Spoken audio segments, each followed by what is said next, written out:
Welcome today to a new episode of this Introduction to Origin series for the AIEP YouTube page. We are here today with Dr. Sara Contini. She finished her PhD from Bristol and she actually published her PhD dissertation now entitled Human Dignity in the Late Reception of Origin, more CBIT. And she's currently a postdoc at the Vivarium Novum, the Research Institute in Rome.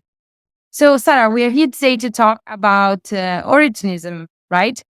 Yeah. So, what is usually meant by Origenism? So, Origenism is a term traditionally used in scholarship to describe the legacy of Origen's thought and exegesis in later Christian thinkers. Scholars recognize different stages of Origenism, both in the East and in the West. My primary research focus in the book has been the Latin reception of Origen, roughly between 380 and 410, where the act itself of translating Origen's writings or writings by other Greek Christian authors who spoke about Origen or were connected to an Origenian tradition was in itself a political act. This is because the legacy of Origen is certainly pervasive but controversial. Therefore, when we speak of reception of Origen, we often speak of a subterranean reception. So the term Origenism itself carries a significant weight because authors such as Jerome, for instance, tended to define themselves as Christian theologians and Christian exegetes with respect to Origen, so their positioning in respect to Origen, or in respect to other authors who, to different degrees, were considered Origenists. I think the advantage of this notion of Origenism is to highlight this role of translators and cultural mediators that these later authors have in respect to the legacy of Origen, because each of these later authors came to Origen with their own authorial intent, their purposes, responding to specific requests from their audience, responding to a given political or theological context. So, on the one hand, given that so much of Origen's work is lost to us, it is good and it is important to search for traces of Origen that may be buried into later authors. But on the other hand, it is also important to not consider these later authors merely as vessels of Origen. And maybe we should avoid the risk of identifying a certain set of theological or exegetical insight 100% as just Origenista. That's a very nuanced position, so I like it very much. And what are the main theological issues that brought these people together and that are usually or mostly associated with Origenism? Well, if we look, for example, at the writings of Epiphanius, of Jerome, or later of the Emperor Justinian, we may broadly categorize these issues as issues connected to the Trinity, in particular to the relationship between Father and Son, and issues connected to the souls. We should understand that these issues were discussed in a context where the church, the Christian church, had just survived the end of the persecutions, but was immediately thrown in more turmoil, more despair because of the Trinitarian controversy. So we have to keep in mind this painful experience when we look at the Origenist controversies. So I will now attempt to give a broad summaries of these ideas by Origen that may have been considered controversial, but please understand that this is a very broad summary. It is an introduction, so Yeah. So Origen taught that the Son derived his existence, his goodness, and his divinity from direct participation into goodness itself, existence itself, divinity itself, which is the Father. Instead, for example, the creatures derive their existence, their goodness, and eventually also their divinity through the mediation of the Son, who is also the Logos of God, the wisdom of God, and the image of God in which the creatures were made. So we have a difference between direct participation and indirect participation, at least before the end times. In the strongly politicized context that we just described as the Church of the 4th century, this idea that the Son derives his existence from the Father through direct participation was considered a prelude to subordinationism and eventually Arianism. And this affects not only Origen's theology, but also his exegesis, because while Origen's exegetical solutions were generally considered more acceptable than some of his theological findings, there are also some exegetical solutions, for example, the interpretation of the two seraphim that surround the Lord in Isaiah 6:2 as the Son and the Spirit, which were condemned as heretical. So, if we look then at Origen's thought on the creation, the progress, and eventually the end of the rational creation, we find some ideas that were considered controversial already when Origen was alive. definitely. So, Origen believed that all rational creatures or intellects were created simultaneously in the beginning by God, all perfectly equal in their shared created rational nature. However, because since each individual was endowed with the faculty of freedom of choice, each creature chose to respond to the love of God in different ways. So, the creatures whose love for God remained more intense became the angels and the heavenly powers. The creatures whose love for God cooled off but may be reignited became the souls of humans.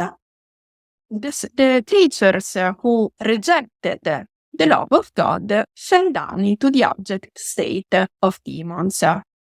However, God did not turn his back on his creatures. Instead, he constantly calls on to them to respond to his love, return to the warmth of this union of love that was in the beginning, and he reaches out to them through scripture and through the incarnate Son.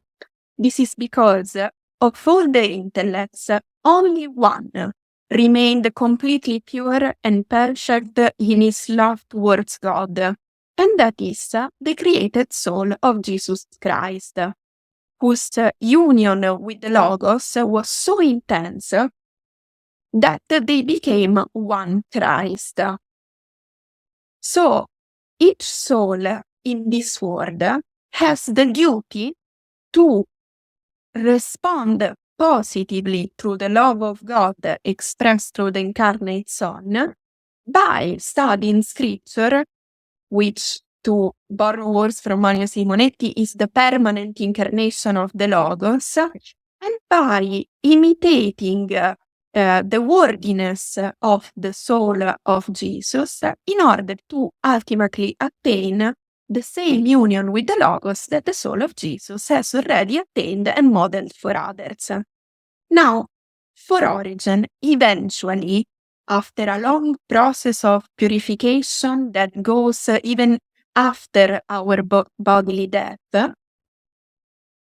every individual soul will make the free choice to return the love of God with full intensity, so that this union of love that was in the beginning can be restored. So, to later authors, this idea of universal equality, which meant that there is no natural difference between the soul of Jesus Christ, each of our souls, the angels, and even the demons, and the difference between all these orders is only based on merit as triggered by the use of freedom of choice, was considered highly, highly controversial. For example, we have an author like Jerome, who finds unacceptable, because he finds it deeply unjust and unworthy of God, that in the end times, everyone will be reunited again, because he argues, Jerome thinks, that this means that our choices, our accomplishments, our failures, and in general, everything that makes us the individuals that we are, is ultimately annulled in this final union that involves, according to Jerome's view of Origen, even God himself. We may add some nuance to this perspective by Jerome. The first is that the first comment that we can make is that Origen's views on the creation, progress, and apocatastasis, this final union, are described in more detail only in Origen's treatise on first principles, or the Principis, which Origen wrote in his 40s in Alexandria, and that unfortunately did not survive in its entirety in the original Greek. However, if we look at other works that Origen composed 15 to 20 years after, and that survived in the original Greek, such as, for example, the treatise against Celsus, we find allusions to a similar view of the end times as characterized by an union of love and will, in the sense that it will be an union of individuals who freely choose to associate with each other and with God because they love each other. So, in a way, we could say that the driving force, even behind Origen's most daring proposals, was always his belief that God's love, God's fatherly love, is eternal and all-encompassing. So, what was at stake in the 4th century? Why was it so important? Origen, why was he a central figure? Well, first, there was Origen's life itself, which made him a very authoritative figure, because during his life, Origen was well known throughout all the Roman Empire, very well respected, although not without controversy. He was known in Rome, as well in Athens, in Arabia, in Egypt, in Palestine. Plus, he was known to be a very ascetical scholar of scripture. His philological and hermeneutical engagement with scripture is basically unprecedented in Christianity. And in the end, he fell victim to possibly the last great persecution. So even his most ardent detractors, such as Epiphanius or Jerome, praise his testimony and also his dedication to the study of scripture. So there is the example of the life itself. Plus, most intellectuals of the 4th century would have been aware of the sheer enormity of Origen's cultural operation. Origen was far from the first theologian who interpreted the new Christian message in the light of the logical instruments the insight and the worldview developed by Greek philosophy, especially by Platonism and Stoicism. However, if we compare Origen to other Alexandrine exegetes, for example, Clement or before Philo, who did express some views similar to Origen, for example, regarding the creation of the human being according to the image of God, we can see that Origen's plan was more ambitious and more comprehensive, in the sense that Origen set out to read the entirety of scripture as, again, the permanent incarnation of the Logos. And in works like the Principis, he touched on most, if not all, the aspects of the Christian experience and knowledge, from God and the Trinity to the Word, the souls, the moral life. And he did so in a way that was closely engaging with the cultural debates of his time, but most importantly, the fight against Gnosticism.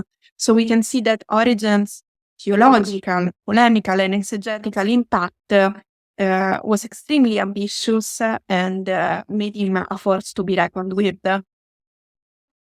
So, who are actually the protagonists of this Origenist movement? Can you name a few, and can you tell us something more about them? So, giving a complete list of all the participants in all the so-called Origenist crisis would be impossible.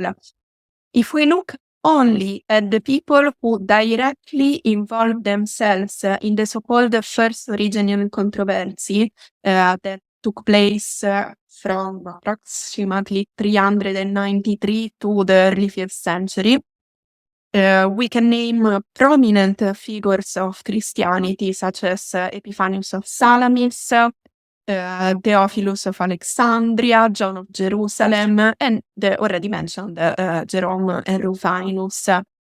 But then if we expand our view to include all their contemporary authors who were in some way impacted by the controversy, for example, by being accused of passing Origen's interpretations as their own, or being downright accused of being Origenist, even so well before the condemnation of Origen in 553, we have Ambrose of Milan, Didymus the Blind, Evagrius Ponticus, Pelagius, so all intellectuals that shaped Christianity in the late 4th century. So next year, it's going to be 2000 years from the Council of Nicaea. What do you think was the greatest contribution that Origen left to Nicaea? I would say it's the complexity itself of Origen's thought, especially as regards the eternal generation of the Son, the idea that the Father has always been the Father and will always be the Father, the Son has always been the Son and will always be the Son, a concept that is based, again, on Origen's notion of the immutability of God's fatherly love. So, a thought that is so complex, in a context that is so politicized, elsewhere was the church, especially the Church of Alexandria, lends itself to be, in a way, crystallized, misappropriated, or just parceled out. For example, if in this context, the concept of eternal generation, we focus on the aspect of generation, we will be led to think of something about supernaturalism and eventually animism. If we instead stress the principle of eternity, we may eventually end up with something like monarchianism.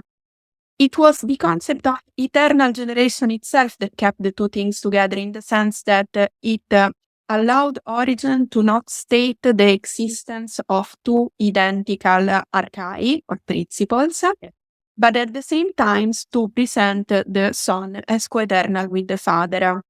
In general, we can say that Origen reflects a stage of Christian thought that is more open, inquisitive, zetetic, and this synthetic aspect of Christian thought, this openness to consider different possibilities, we see this at least in part lost during the difficult years of the controversy. Yeah, I agree completely. I mean, the openness and the infinite possibilities that we can see even in Origen exegesis are possibly his greatest legacy. What he left to us even nowadays. So, Sara, thank you very much for you shooting this video with me. And this is also the last video of the series. So I hope you had enjoyed it. I certainly did. Thank you.